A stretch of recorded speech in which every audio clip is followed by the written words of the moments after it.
Before we get into the video, could everyone please subscribe to my Endless Diary Tales channel? Thank you so much. The day my boyfriend's first love was discharged from the hospital, he drove dozens of kilometers to see her and held a small wedding ceremony with her. He explained, "She'll never be able to walk again. This is her only wish." I couldn't refuse to help her fulfill it. And what about me? What am I supposed to be? On stage, my current boyfriend is deeply affectionate with someone else. Off stage, my ex-boyfriend sneers at me. "Francesca, I thought you would be doing so much better after leaving me." Chapter 1. Grayson, my ex-boyfriend, is standing beside me at this moment, his voice dripping with sarcasm. "So this is all it comes to?" I was momentarily stunned, pressing my lips together without saying a word. I just stared at the two people in the center of the hospital lobby. Lucas knelt on one knee, placing a wedding ring on the bride sitting in the wheelchair. At that moment, the room erupted in applause. The atmosphere was vibrant, and Lucas lifted her veil. I finally saw the star of his show, Lucas's first love, Fernanda. The crowd began to chant, "Kiss, quiche." Fernanda, unable to stand on tiptoe, lifted her head and pouted her lips, looking at Lucas with eyes full of affection. Perhaps because he remembered me, his girlfriend of just over a month, Lucas hesitated for a few seconds, then finally kissed the side of her face. At that moment, he looked up and saw me standing on the outskirts of the crowd. And Grayson too. Lucas was immediately stunned, his expression flustered as he released Fernanda's hand and made a move to chase after me. Fernanda quickly grabbed his arm, her eyes filled with tears as she pleaded, "Lucas, you can't just leave me like this." The guests, unaware of the situation, turned their gaze toward me. They frowned disapprovingly. "Who is this woman? What's she doing here? She's ruining a perfectly good wedding." I didn't bother responding, my eyes fixed on Lucas. He shook off Fernanda's hand and, in front of everyone, took a few steps to stand before me. "Fran," Lucas glanced at Grayson, his hand clenched into a fist. "Nanda had a car accident and she might never walk again. She just wanted someone to help her experience what it's like to be a bride." Ha! I hadn't spoken yet, but Grayson chuckled. Lucas's face darkened instantly. His arms tensed, veins popping as he looked at me with restrained emotion. "Fran, I'm sorry I messed up. Can you?" "Lucas," I interrupted him, asking softly. "She just wanted someone to help, but why did that someone have to be you?" Lucas and I had known each other for almost a year, having met through mutual friends. I always thought he was someone who knew boundaries, but I never imagined that just 1 month into our relationship he would do something like this. Lucas understood my meaning. He instinctively took a step forward, wanting to grab me, but as soon as he lifted his leg, Grayson stepped forward, blocking him with his body. I stood still, looking up at the back of Grayson's head. His sudden movement brought us closer, his presence surrounding me. For a moment, it felt like I was being pulled back to a moment years ago. It was late, and I was walking back to campus alone when two strangers with cigarettes in their mouths blocked my way, asking for my contact information. I refused, but they wouldn't let me leave. Just as they reached out to grab me, Grayson appeared. He strode in front of me, blocking the two men. "Didn't you hear her say she's not interested?" Grayson had stood in front of me like this many times. I felt a bit dazed, as if I had returned to that time. Lucas noticed first, hesitating, his fists clenched even tighter. "Fran," I interrupted him, my tone indifferent. "Lucas, let's break up." Before the words had fully settled, Grayson turned back to look at me. I didn't want to stay here being watched by everyone, but he grabbed my wrist. His grip was too strong, making me wince in pain. Grayson immediately loosened his hold. He gazed at me intently. "Shall we go?" Of course, all I want to do now is escape from this absurd and melodramatic situation. Dusk was falling, and the city lights were just beginning to shine. Grayson silently followed behind me. The distance was neither too close nor too far, but impossible to ignore. "Grayson," I called out, the evening breeze carrying my voice far away. "It's been a long time." It was at that moment that I finally felt the weight of the situation, realizing the significance of this reunion. The footsteps behind me paused for a few seconds, then resumed. Each step echoed in my heart, both soft and loud. Grayson chuckled, his tone indifferent. You know it's been a long time since we last saw each other." Hearing that, I stopped and turned to look at him. He stood a few meters away from me, his brows furrowed, the night's inky darkness enveloping him, making him appear unapproachable. "Grayson," I called his name, pulling a small smile. "It's been 6 years and you still sigh." Grayson didn't respond. He took a few steps closer, standing firmly in front of me with an undeniable presence. "Francesca." Grayson raised his hand to touch my face, his thumb pressing gently at the corner of my eye, just staring at me like that. I squinted at him, trying to ignore the strange feeling in my heart. But he wouldn't let me off so easily. "You like him that much? You couldn't let him go, so you had to go to his wedding to finally give up." I turned my face away, breaking free from his grasp. Of course I liked him and we were a good match. Otherwise I wouldn't have been with him. "But you." I looked him up and down, smiling slightly. "You wouldn't still be hung up on me, would you?" Upon hearing that, Grayson scoffed. "What makes you think I'd still like you?" "Francesca, don't forget you were the one who asked for the breakup." "Just as I expected." "I haven't forgotten." I shook my head, not wanting to argue with him any further. "By the way, why were you at the hospital?" Grayson seemed surprised by the sudden change of topic and instinctively replied, "My stomach was acting up." Clicked my tongue. "Grayson, you really are a spoiled brat." As soon as I said that, Grayson pressed his lips together, his expression darkening. It was clear he remembered the reason I broke up with him. "You're a privileged young master. Dating you felt like everyone around us had to come warn me." Grayson admitted, "Your mom was right. We're not from the same world. Being together would only lead to exhaustion, and eventually, you'd be heartbroken and I'd be sad." "Grayson, that's just how I am. There's a saying I like. If someone or something makes you sad, just stay far away from it." Chapter 3. Grayson and I were college classmates. We were also each other's first love. In our early 20s, we loved each other with fiery passion. He came from a good family, had good looks, and was capable. Such a person was always the center of attention. It was like that since college. There were always people pursuing him, getting close to him. But Grayson rejected them all thoroughly. He never gave anyone a chance to get close to him. That was the security he gave me. He was the one who pushed me forward, holding my hand, standing side by side with me. At that time I had his clear and unwavering love. But reality is cruel. It first gave me a sweet taste, only to slap me hard afterward. For the most cliché of reasons, Grayson's family arranged a fiancé for him. At first he was of course against it, arguing fiercely, even running away from home. Seemed like I was his entire world. To be honest, I felt burdened at that time. Then one after another came his mother, his uncle, and others along with that excellent fiancé they always talked about but I never saw. I was really exhausted, suddenly feeling that Grayson and I were indeed from different worlds. Finally, I was threatened by his mother, just like in a melodramatic TV drama. If I didn't break up with him, it wouldn't just be me who was in trouble, but also the people around me. It wasn't as dramatic as in the TV shows. No rainy breakups, no tears of misunderstanding. None of that. I simply told Grayson everything honestly, then said I was tired. Love should be happy and joyful, not a lone fight against the world. Who knows how much more trouble it would bring and whether we'd end up resenting each other. So let's stop it all while everything is still beautiful. Elders always say that marriage should be between equals. During that time I agreed. So I broke up with Grayson. He looked at me in disbelief, saying he wouldn't agree. I smiled and told him that breaking up doesn't need mutual consent. Grayson begged me again and again, asking me to wait a little longer, saying he would sort everything out. But I still left decisively. I remember his final words to me, his gaze cold and harsh. "Francesca, I'll make you regret this, I swear." At that time I was heartbroken and sad, and I believed he was too. Maybe even more than I was.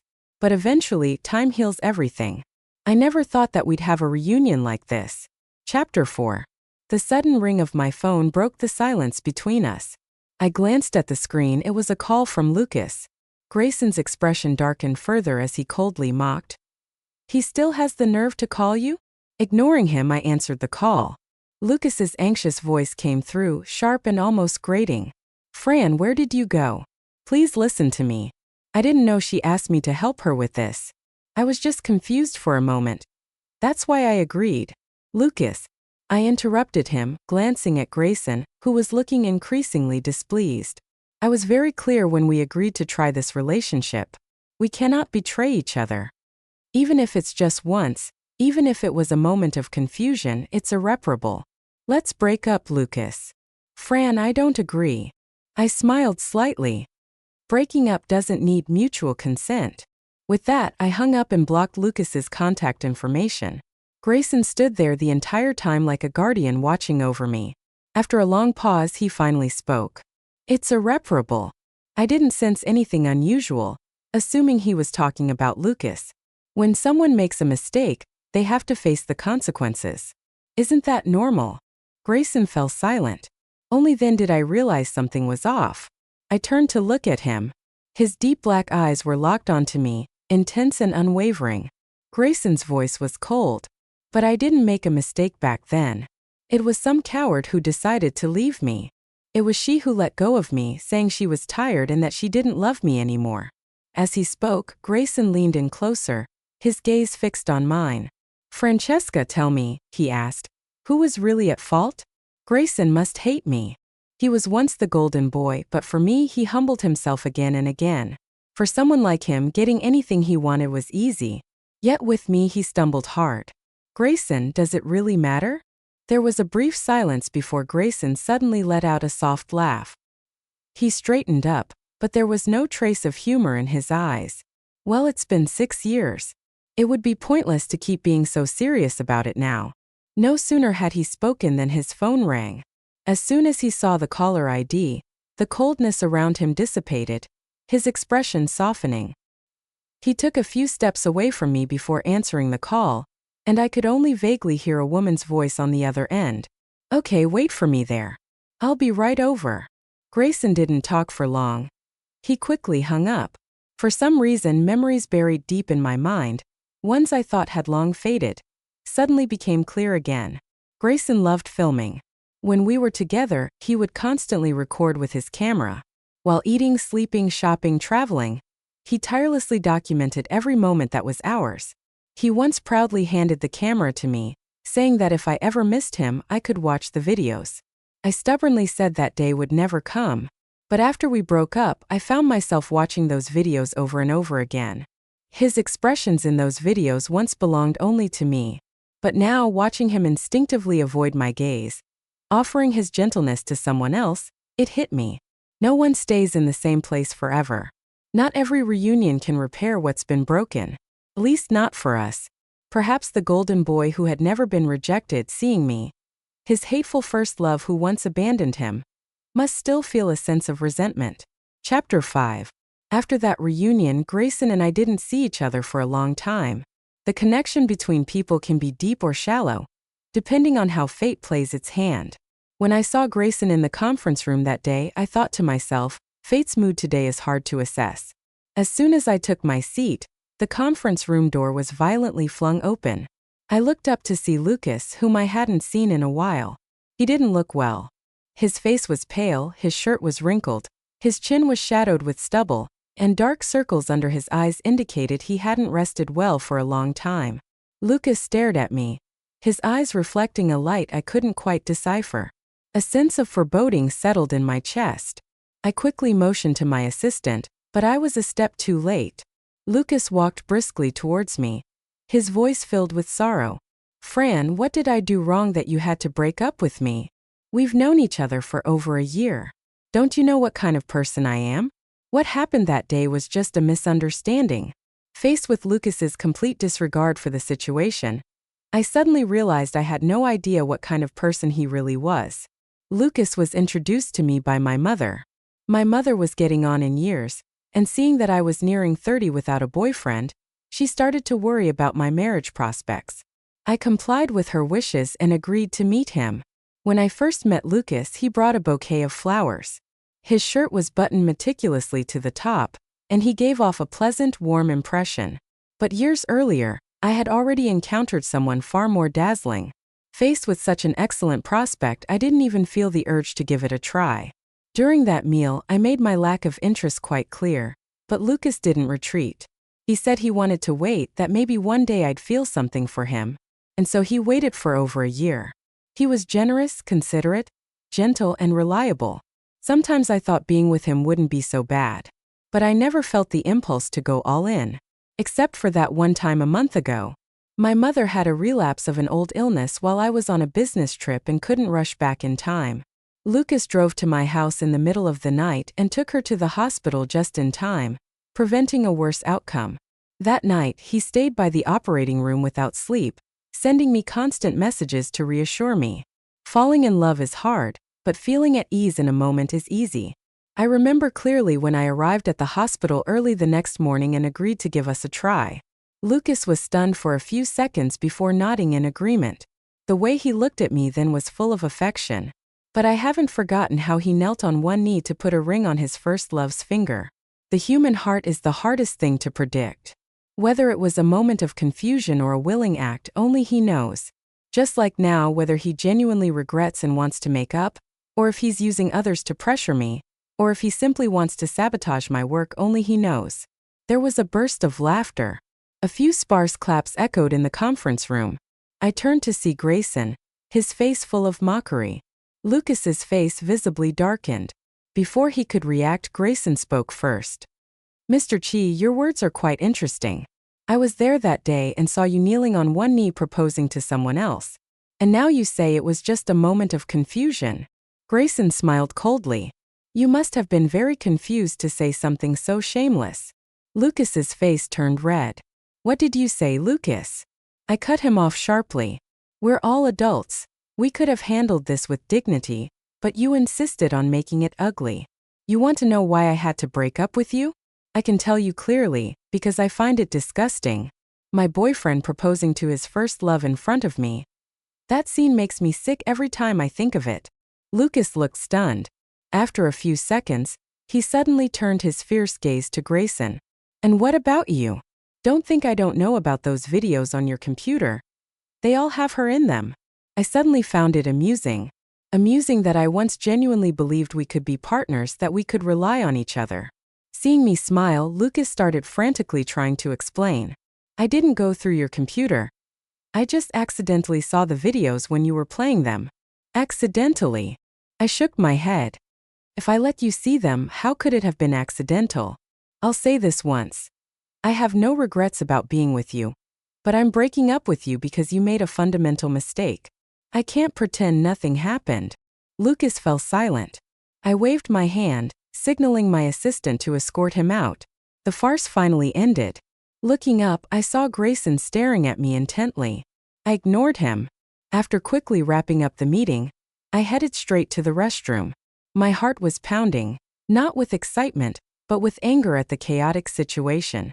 I had thought that someone's feelings had long faded with time, but now they seemed like wild grass catching fire, spreading in an instant.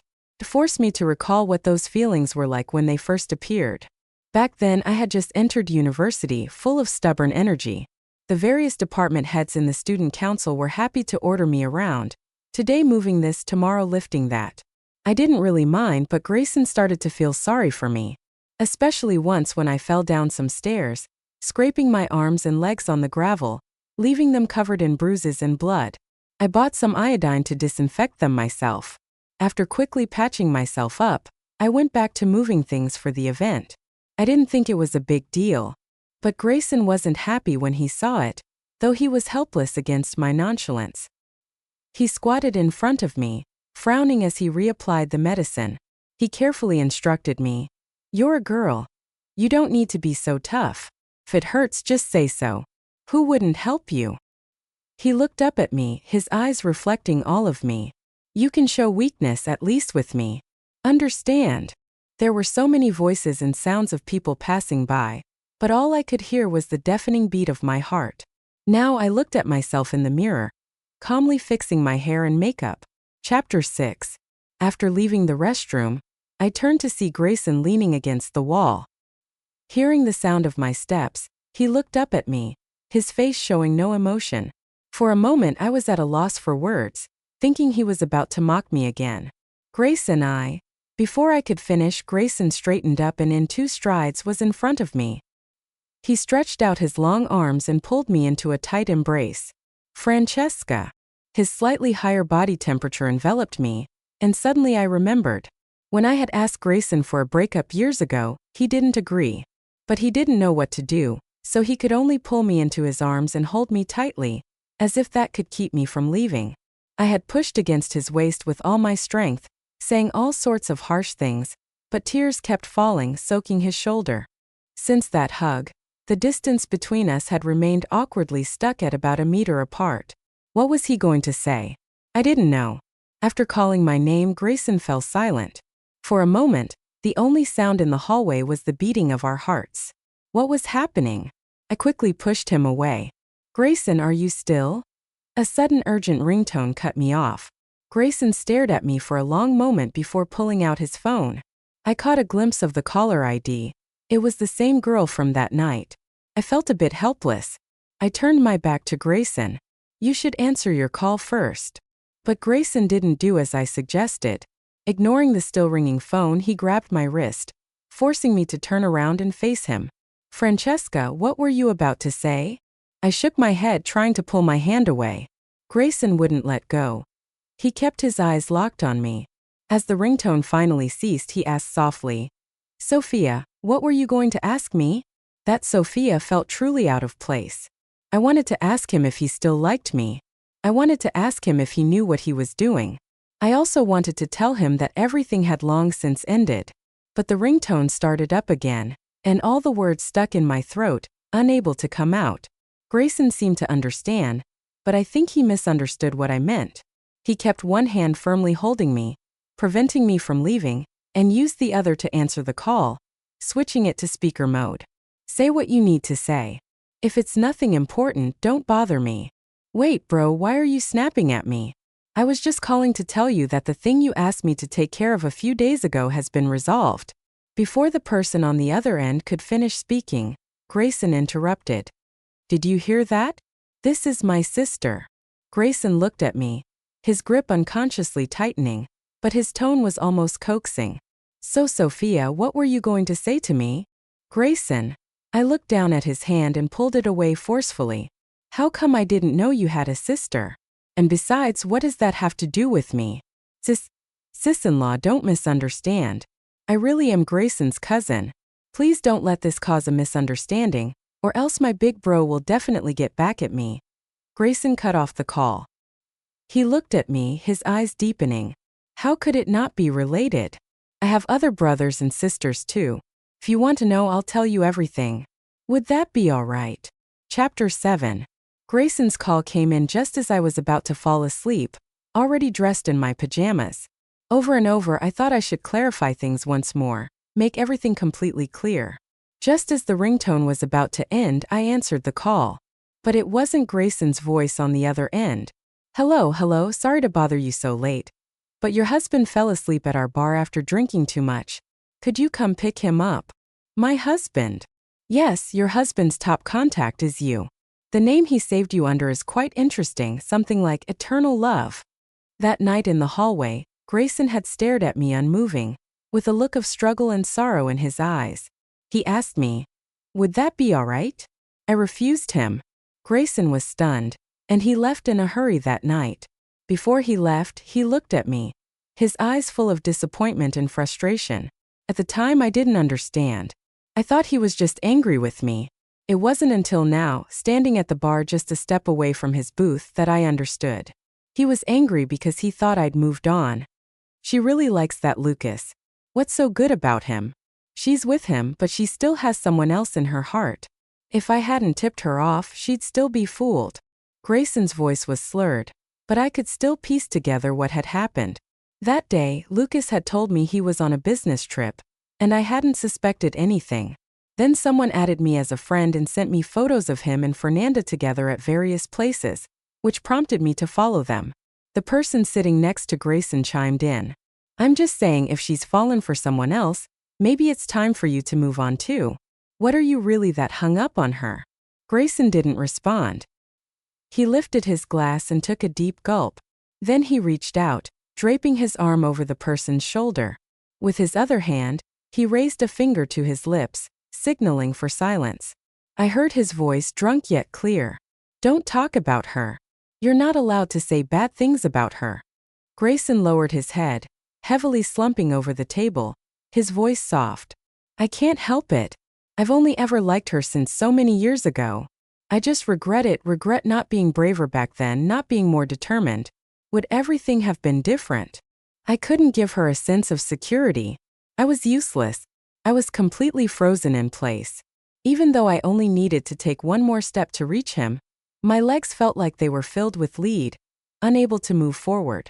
Grayson's love was too heavy, carrying the weight of 6 years of unspoken feelings crashing down on me like a tidal wave. I couldn't move. Sigh. After all, the boy who once had eyes only for me really hadn't changed much. This pure affection, 6 years of waiting, who wouldn't be moved by that? It wasn't until my phone vibrated, pulling me out of my thoughts, that I was saved. It was a message from Shun's mother. Fran, I'm begging you. Could you please reply to Auntie's message? Back when Grayson and I had our reunion, Shun's mother had sent me 2 messages. Did he go looking for you? Fran, you're a good girl. Auntie knows you're great, but he could have better options. Chapter 8. I hate trouble, so I ran away again. The moment Grayson looked up at me, I fled in panic. Behind me, I heard the distant sound of glasses and chairs toppling over. I quickly raised my hand to hail a cab.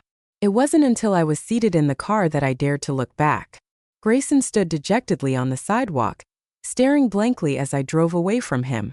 I clutched at my chest, wrinkling my shirt in the process, too afraid to glance at the rearview mirror again. The car stopped at the entrance to my building. Dragging my exhausted body, I made my way home. But as soon as I stepped out of the elevator, I saw Lucas. He was squatting by my door, and when he saw it was me, he quickly stood up and rushed over.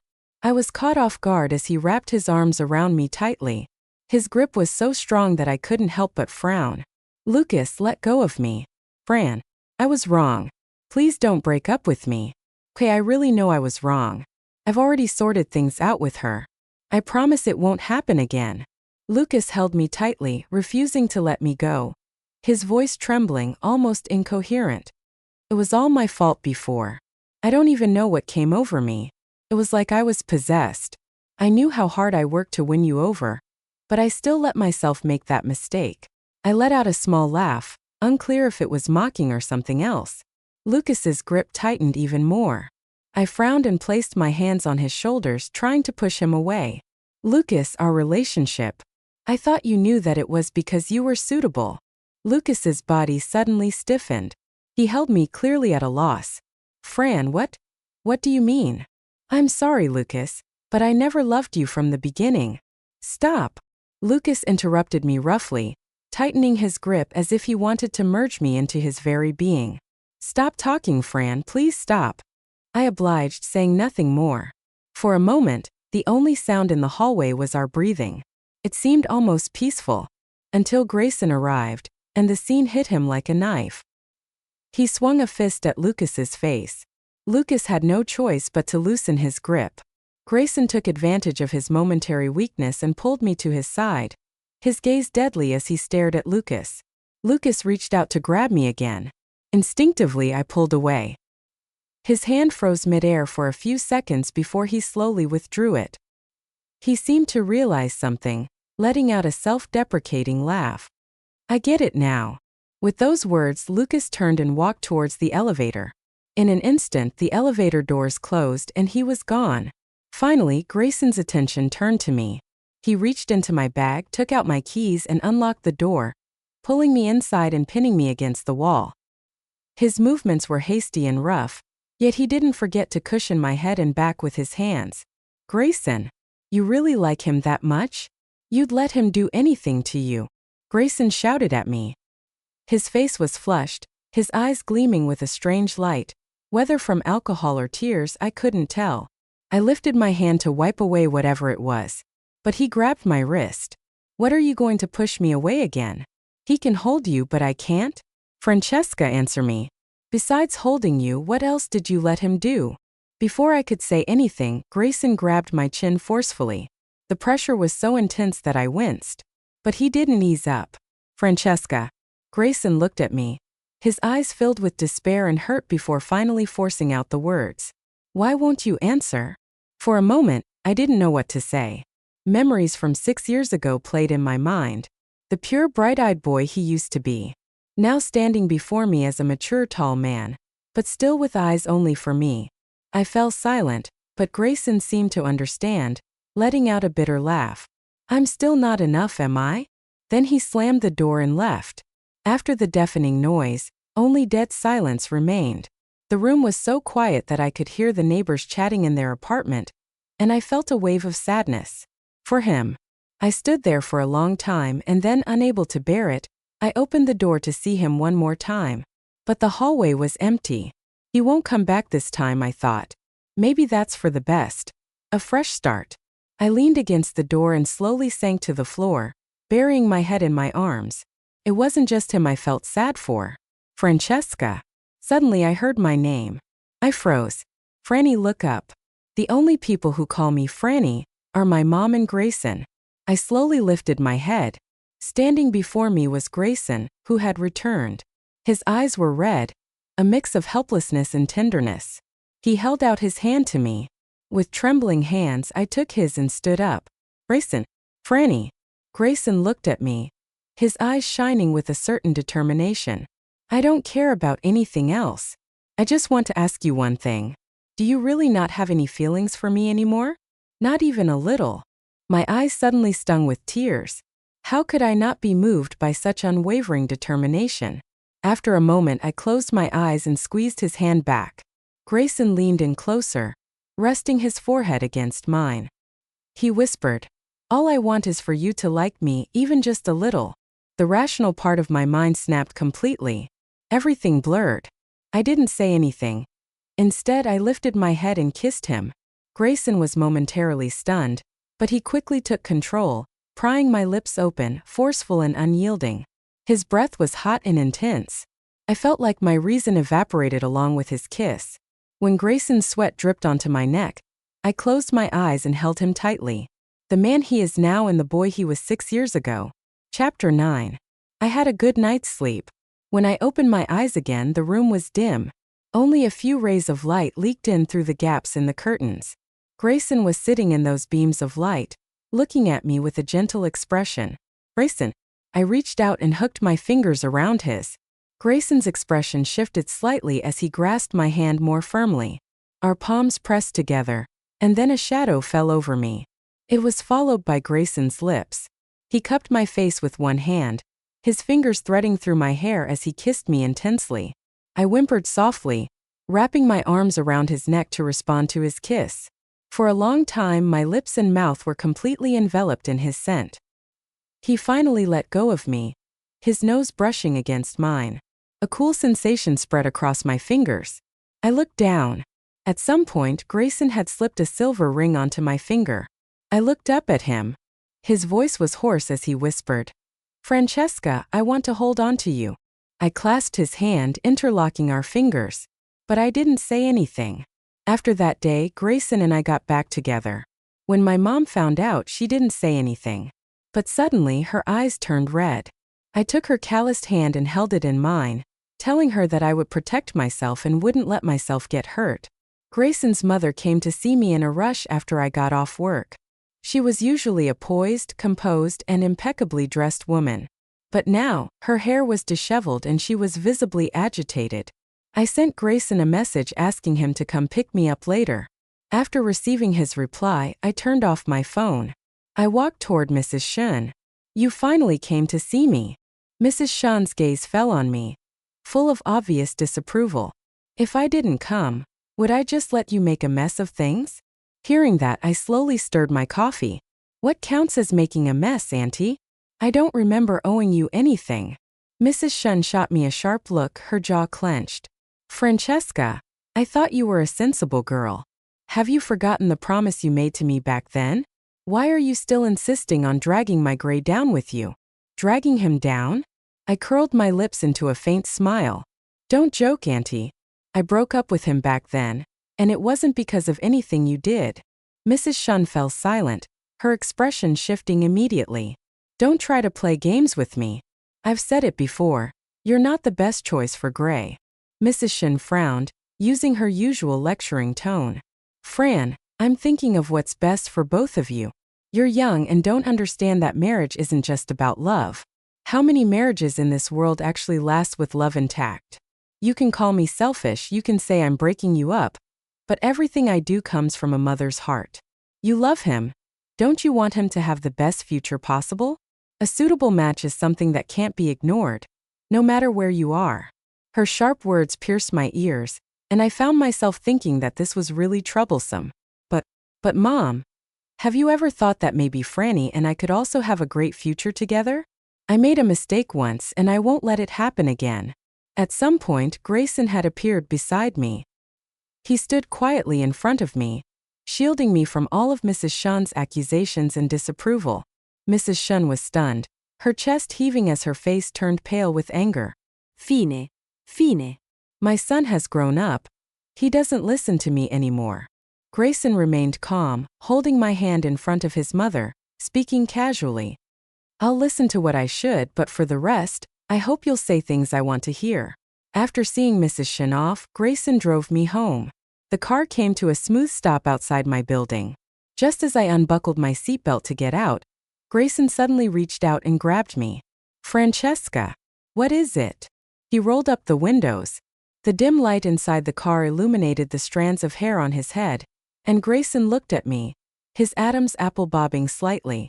He asked, "Will you trust me this time? Be firm. I won't let you go again." I didn't respond, but I pressed my hand against his, our palms touching. He lowered his gaze, and his long lashes cast deep shadows under his eyes. I lifted my hand to touch his face. What are you afraid I'll run away again? Grayson's long lashes trembled. He covered my hand with his, rubbing his cheek against my palm. I'm terrified. Hearing that, I smiled.